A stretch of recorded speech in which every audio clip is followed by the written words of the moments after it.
Hello everyone, आप सभी का स्वागत है लेट्स स्टडी द बेसिक में। तो आज करते हैं क्लास 7th एसएस की बुक आवर पास से chapter 4 the Mughals 16 to 17 century के एनसीईआरटी क्वेश्चन से करते हैं। इसमें आपको मल्टीपल चॉइस क्वेश्चंस भी मिलेंगे, एक्स्ट्रा क्वेश्चंस हैं वो भी इसमें ऐड किए गए हैं। तो शुरू करते हैं। पहला है मैच द फॉलोइंग। तो आपको यहाँ मैच करना है। सो मनसबदार किससे रिलेटेड था? मनसबदार थी रैंक, ठीक है। मनसबदार क्या था? रैंक। एक सेकेंड, हाँ जी। नेक्स्ट है मंगोल। Mongol Uzbek. मंगोल का किससे मैच है? उज्बेक से। सिसोदिया राजपूत ये मेवाड़ में अपना राज्य चला रहे थे। राठौर राजपूत ये मारवाड़ से थे। नूरजहां ये जहांगीर की वाइफ है और सूबेदार गवर्नर। ओके, नेक्स्ट है fill in the blanks. The capital of Mirza Hakim Akbar's half brother was Kabul. जो अकबर के भाई थे उनकी जो कैपिटल है वो कहाँ थी? काबुल में।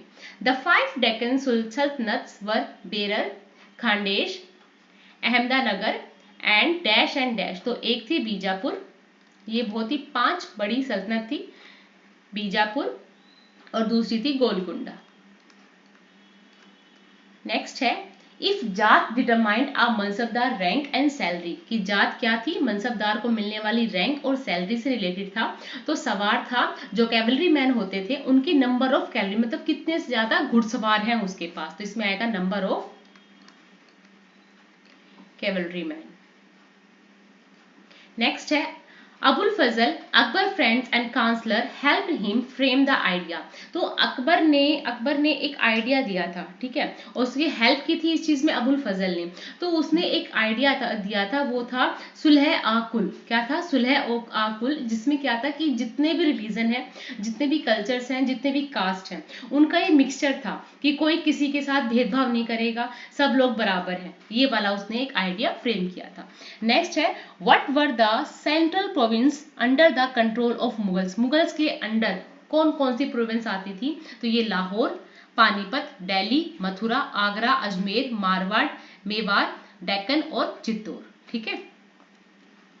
What was the relationship between the mansabdar and jagir. ये मनसबदार क्या होता है और जागीर क्या होता है, इसमें संबंध क्या था, ये देखते हैं। So mansabdar received their salaries as revenue assigned called jagir. जागीर होता है लैंड, ठीक है, कि उनको एक रेवेन्यू के रूप में, मनसबदार मतलब वहां के गवर्नर, उस टाइम के जो गवर्नर थे, उनको रेवेन्यू के रूप में, मतलब सैलरी के रूप में क्या मिलती थी? जागीर। जागीर मतलब लैंड दिया जाता था, एक जगह दी जाती थी। Mansabdars did not actually reside in or administrator there जागीर। वे क्या करते थे? ऐसा नहीं कि वहां रहते थे, नहीं, वो सिर्फ वहां की देखभाल करते थे, वहां का जो काम था वो संभालते थे, their jagir. They served in some other parts of country while the revenue was collected for them by their servant. वो किसी कंट्री के किसी और पार्ट में अपना सर्व करते थे, रहते थे, पर उनका जो रेवेन्यू था वो उनके सर्वेंट उस जागीर से कलेक्ट करते रहते थे। मनसबदार गवर्नर हो गए, जागीर हो गई, जो उनको एज अ सैलरी और रेवेन्यू वो जगह मिलती थी कि हाँ ठीक है, अब यहाँ से जो भी पैसा आएगा, जो भी टैक्स आएगा वो आपका है, ठीक है। तो जागीर एज अ लैंड, ठीक है, एज अ लैंड, और मनसबदार गवर्नर है। और ऐसा नहीं कि मनसबदार वहीं रहेंगे, कि वहीं रहना है उनको, नहीं, वो रहते कहीं और थे, पर उनको वहां से उनका शासन वहां चलता था जागीर में, और वहां से रेवेन्यू आता रहता था, और उसको उनके सर्वेंट थे वो कलेक्ट करते रहते थे। ओके, नेक्स्ट है what was the role of zamindar in Mughal administration. जमींदारों का मुगल एडमिनिस्ट्रेशन में क्या रोल था? So role of zamindar in Mughal administration, ये इंपॉर्टेंट थे। क्यों?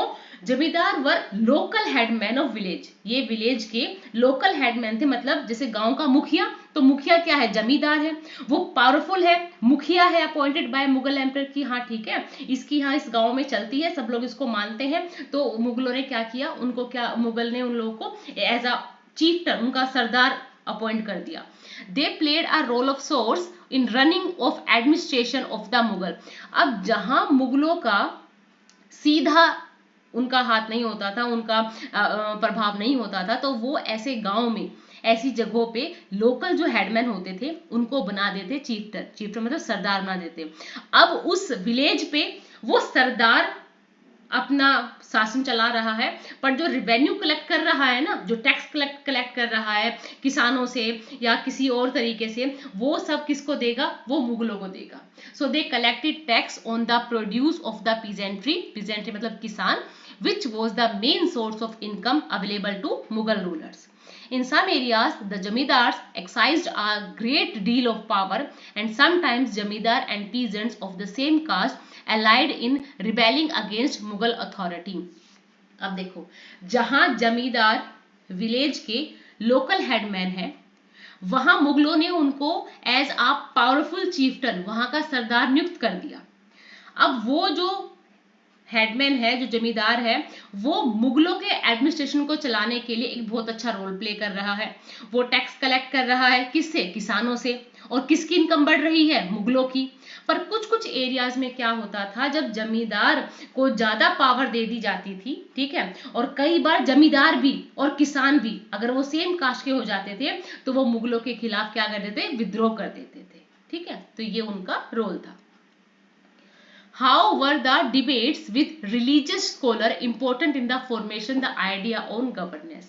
So Akbar's interaction with people of different faith made him realize that religious scholars who emphasized ritual and dogma were often bigots.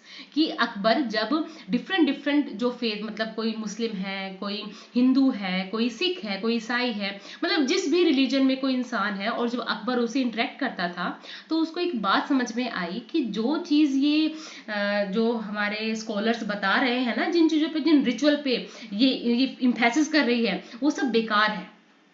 The teachings by different religious scholar created division and disharmony amongst is his subject. कि उन्होंने realise किया अकबर ने कि ये जितने विद्वान बैठे हुए हैं ना, ये सिर्फ हमारे धर्म में एक डाइवर्जन, मतलब ये धर्म अलग है, ये धर्म ऐसा है, अच्छा तुमने ये पाप किया है तो तुम्हें ये दुख मिल रहा है, वो हमेशा भ्रांति फैला रहे थे. This led to the idea of Sulha Akul or universal peace, which means tolerance and not to discriminate between people of different religion in his realm. तो एक आइडिया आया अकबर में, उसके दोस्त ने हेल्प किया इस चीज में. सुलह आकुल मतलब यूनिवर्सल पीस का एक आइडिया आया कि देखो, जो हमारे गॉड है या जो अल्लाह है, वो किसी के से डिस्क्रिमिनेशन नहीं करता, उसके लिए सब लोग समान है. ठीक है. And they framed a vision of governance around the idea of sulh akul, focused on a system of ethics, honesty, justice, peace, which was universally applicable. उन्होंने कहा कि सबका एक ही धर्म है, ठीक है, एक ही चीज पे सब काम करते हैं, और वो एथिक्स है, ऑनेस्टी, जस्टिस, पीस, कि भाई सिर्फ यही चाहिए इस यूनिवर्सल को. मतलब भगवान नहीं कहता या अल्लाह नहीं कहता कि आप छोटे हो, आप बड़े हो, आप ऊंचे हो, नीचे हो, आपके साथ ये होगा, आपके साथ वो होगा. वो सिर्फ मानते थे कि सिर्फ एक सुलह आकुल होना चाहिए, मतलब यूनिवर्सल पीस होनी चाहिए, किसी साथ भेदभाव नहीं होना चाहिए, चाहे कोई इंसान किसी भी रिलीजन से हो. And this system of governance was later followed by Jahangir and Shahjahan as well. और इस बात को, अकबर के इस आइडिया को आगे जहांगीर और शाहजहां दोनों ने आगे इसको फॉलो किया. सो अकबर ने इंटरेक्शन की डिफरेंट टाइप ऑफ फेथ रखने वाले लोगों से, और उन्होंने माना कि जो कुछ भी स्कॉलर हमें एम्फेसाइज कर रहे हैं, जिन रिचुअल्स के बारे में, जिन डोगमा के बारे में, वो सब बाय गॉड्स है. और उन्होंने सिर्फ एक आइडिया दिया सुलह आकुल का, इट्स मीन्स यूनिवर्सल पीस. और जो ये सुलह आकुल है, ये फोकस करता है किस सिस्टम पर? Honesty, justice, peace, which was universally applicable. और बाद में उनके इसी चीज को फॉलो किया उसके बेटे जहांगीर और शाहजहां ने. Okay. Why did the Mughals emphasise their Timurid not their Mongols? अब देखो, मुगल अपने पिता की तरफ से तैमूर वंशज थे, माता की तरफ से मंगोल थे, ठीक है, बट मुगल अपने आप को तैमूर के वंशज कहलाना, ठीक है, तैमूर के एंसेस्टर कहलाना ज्यादा अच्छा महसूस करते थे, ना कि मंगोल कहलाना अच्छा महसूस करते थे. क्यों? क्योंकि Mughal emphasise their Mongol descendant because Genghis Khan, क्या? Genghis Khan memory was associated with the massacre of innumerable people. It was also linked with the Uzbek and their Mongol competitors. मतलब जो भी ये मंगोल शब्द था, कि एक तो उनको एक मैस्कार बहुत सारे लोग की जो नरसंहार किया था उससे एसोसिएटेड था। दूसरे जो उनको उन पे बार बार हमला करते थे उज्बेक, उनसे एसोसिएटेड था, इसलिए वो अपने आप को मंगोल कहलाना पसंद नहीं करते थे। दूसरी जगह उनको बहुत प्राउड महसूस होता था कि वो तैमूर के वंशज कहलाए जाए, not least all because their great ancestor had captured Delhi in 1398. They also celebrated the genealogy pictorially, each ruler getting a picture made of Taimur and himself. कि तैमूर ने क्या किया था, 1398 में 1398 में दिल्ली को कैप्चर कर लिया था, और जितने भी ये मुगल हुए वो सब चाहते थे कि जो उनकी फोटो है वो किसके साथ हो, तैमूर के साथ हो। ठीक है। How important was the income from land revenue to the stability of the Mughal empire, कि जो लैंड रेवेन्यू आता था मुगलों की स्टेबिलिटी के लिए वो क्यों जरूरी था। So the income from land revenue was the main source of income of the Mughal Empire. Mughal empire जिस चीज के ऊपर फल फूल रहा था वो था land revenue. The Mughal Empire was very large, therefore, for running the administration, the maintaining law and order, a huge amount of finance is needed, which comes from the revenue. कि भाई 16वीं शताब्दी के आधे तक उन्होंने दिल्ली आगरा को अपना लिया, और 17वीं शताब्दी तक आते आते तो उन्होंने पूरे भारत पे अपना कंट्रोल कर लिया था। तो इतने बड़े लार्ज एम्पायर को चलाने के लिए, किंगडम को चलाने के लिए भाई उनको फाइनेंशियली स्ट्रॉन्ग होना बहुत जरूरी था, और वो था land revenue. So land revenue is also important for salaries of soldiers, officials and welfare workers for the commons. Land revenue played a crucial role in the economy as well as administration of the Mughal Empire. अब यही पूछा गया है कि land revenue इतना important क्यों था। भाई क्यों था, एक तो उनका इतना बड़ा किंगडम था, उसको मेंटेन करना था, फाइनेंशियल देखना था, सैलरीज देनी थी सोल्जर्स को, ऑफिशियल्स को देनी थी। लैंड रेवेन्यू एक और क्रूशियल रोल प्ले कर रहा था किस चीज में, एडमिनिस्ट्रेशन में और इकोनॉमी में। Okay, why was it important for the Mughals to recruit mansabdar from different background, not just Turani और ईरानी, कि मुगलों के लिए इंपॉर्टेंट क्यों हो गया कि वो जो मनसबदार मतलब जो अपने गवर्नर नियुक्त कर रहे थे वो डिफरेंट बैकग्राउंड से हो। भाई पहले तो लोग क्या करते थे, सिर्फ अपने दरबार में तुरानी और ईरानी को रखते थे, पर आगे मुगलों ने ये महसूस किया कि भाई सिर्फ तुरानी और ईरानी को ही रखना अच्छा नहीं है, हम जिन जिन से रिवेन्यू कलेक्ट करते हैं या जिन जिन को हम अपना फ्रेंड बनाना चाहते हैं हमें उनको भी अच्छे अच्छे मनसबदार में इनको रिक्रूट करना पड़ेगा।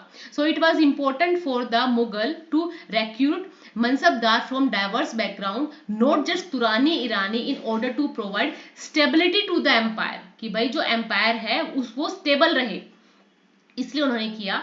More over the problem of common folk would be understood better by the people living there. अब देखो तुरानी ईरानी उनको सिर्फ अपनी चीजों का पता होगा, पर अगर ये किसी राजपूत को, किसी हिंदू को जहां वो रहते हैं वहां उनको मनसबदार बना दे तो कितना बेटर हो जाएगा लोगों को समझना।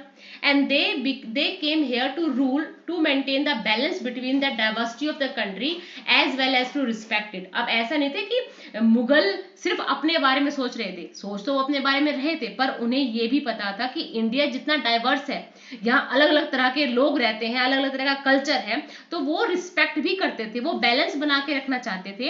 And they recruit mansabdars from diverse background, इसलिए उन्होंने अलग अलग मतलब कोई राजपूत है, कोई हिंदू है, कोई मुस्लिम है या कोई और दूसरी कास्ट से है, उन्होंने उन सभी को मनसबदार बनाया ताकि वे अपने बैकग्राउंड के हिसाब से, अपने डाइवर्स बैकग्राउंड के हिसाब से जो बैलेंस है उसको मेंटेन कर सके, कोई भी उनके रिबेल ना जाए, सब आराम से उनके साथ हो जाए। And they also don't want the people to rebel against them on the issue of being a common mansabdar or privilege to Turani and Irani। मैंने भी बताया कि वो नहीं चाहते थे कि सिर्फ तुरानी ईरानी को प्रिविलेज मिले कि तुम दरबार में आओ, तुम हमारे मुखिया बनो, तुम हमारे मनसबदार बनो। वो चाहते थे कि कहीं भी रिबेल ना हो, सब लोग आराम से हमारे क्या बन जाए, हमारे दोस्त बन जाए, हमारे लिए काम करें। Like the Mughal Empire, India today is also made up of many social culture unites. Does this pose a challenge to national integration? कि जैसे मुगल एम्पायर था, आज भी कई सोशल और जो कल्चर है वो आपस में यूनाइट है। ठीक है, so today India follow a culture of tradition of unity in diversity. आज भी हम यही मानते हैं कि चाहे हमारे देश में डिफरेंट टाइप ऑफ कल्चर हो, डिफरेंट टाइप ऑफ लोग हो, चाहे उनका आइडियाज अलग है, थॉट अलग है, चाहे कुछ भी अलग है, बट जो ये डाइवर्सिटी है ये हमें यूनाइट करती है। क्योंकि हम कहते हैं ना विविधता में एकता। सो people living here are united by the hurt and love the diversity of their own country. They considered this as their own motherland. Moreover, they got right to choose their own government and freedom to do what they want without harming anyone, which was not the case under Mughal Empire. It do face some challenge, but it like a drop in the sea. So India is now integrated country with diversity as its USP and never pose a challenge to national integration. कि कभी भी diversity India के आगे तो एक pose के रूप में नहीं हो सकती, एक इंटीग्रेशन नहीं हो सकती। क्यों? क्योंकि यहाँ के लोग, अगर हम दिवाली मनाते हैं तो हम सब मिलके ईद भी तो मनाते हैं, है ना। हम गणेश उत्सव मना रहे हैं तो वहीं हम पोंगल को भी तो मनाते हैं। तो हमारे यहाँ तो इस डाइवर्सिटी को सेलिब्रेट किया जाता है। तो ये पोज का काम कैसे कर सकती है, ये एक चैलेंज कैसे हो सकती है हमारे लिए? तो बस यही चीज थी। तो मुगलों ने भी इस चीज का फायदा उठाया था, और फायदा तो उन्होंने अपने लिए उठाया था, पर ये हमारे लिए क्या बन गया, एक लोगो बन गया, यूनिटी इन डाइवर्सिटी। क्योंकि हम कुछ भी चीज ऐसे नहीं करते, उसको अपने पूरे दिल से निभाते हैं, उसको प्यार करते हैं इस डाइवर्सिटी को, क्योंकि ये सब हमारी कंट्री की ही हमें देन है। Peasants were vital for economy of the Mughal empire. जो पीजेंट थे, विटल मतलब बहुत इंपॉर्टेंट थे मुगल एम्पायर के लिए। क्यों? जो मुगलों की जो इकोनॉमी थी, जो आर्थिक व्यवस्था थी, उसको तो किसान ही सुधार रहे थे। Do you think that they are as important today? आप क्या सोचते हो कि वे आज भी इतनी इंपॉर्टेंट है पीजेंट्स हमारे लिए? Has the gap in the income between the rich and poor in India change a great deal from the period of the Mughal? So peasants are as important today as they were during the Mughal empire. कि जितने जो किसान थे मुगलों के time में important थे, उतने ही इंपॉर्टेंट वे आज के टाइम में है। They cultivate land and grow crops without which we cannot survive. कि जो वो लैंड को कल्टिवेट करते हैं, क्रॉप्स को ग्रो करते हैं, जैसे पहले इसके बिना कोई नहीं रहता था, हम आज बिल्कुल भी नहीं रह सकते। They pay land revenue to the government which is use in various development work. We cannot think of a sound economy without them. They are the backbone of the country. भाई गेहूं अपना नहीं होगा, चावल अपने नहीं होंगे, धान अपना नहीं होगा, कॉटन अपना नहीं होगा, हम कैसे आगे बढ़ेंगे? फिर तो हम हर चीज के लिए दूसरे देशों पर निर्भर रहना पड़ेगा। भाई बम बारूद आप कहीं और से खरीद सकते हैं, बट जो खाने की चीजें हैं, जो एक स्टेबल चीजें हैं, वो तो आपको अपने देश में उगानी पड़ेगी। तो इसलिए कहा गया है कि जो पीजेंट्स हैं वो हमारे देश की क्या है, बैकबोन है। Okay. The Mughal Empire left its impact on the different regions of the subcontinent in a variety of ways. Find out if it had any impact in the city, village or region in which you live. So I live in Delhi. It was the capital of Mughal Empire. The empire changed the face of the city. We see the Red Fort, Chandni Chowk, Jama Masjid, Humayun Tomb, the Mughal Garden, etc. in the city. These were the contribution of the Mughal empires who made the city so rich and colorful. मैं जहाँ रहती हूँ, मैं दिल्ली में हूँ, और ये जो कैपिटल है ये मुगलों की कैपिटल थी, और मुगलों ने ही इस सिटी को एक फेस दिया है। यहाँ पे रेड फोर्ट है, चांदनी चौक है, जामा मस्जिद है, हुमायूं टॉम्ब है, मुगल गार्डन है, जो यहाँ की रिच हेरिटेज को और कलरफुलनेस को दिखाते हैं। सो आज के लिए इतना रखते हैं। Thank you and keep watching.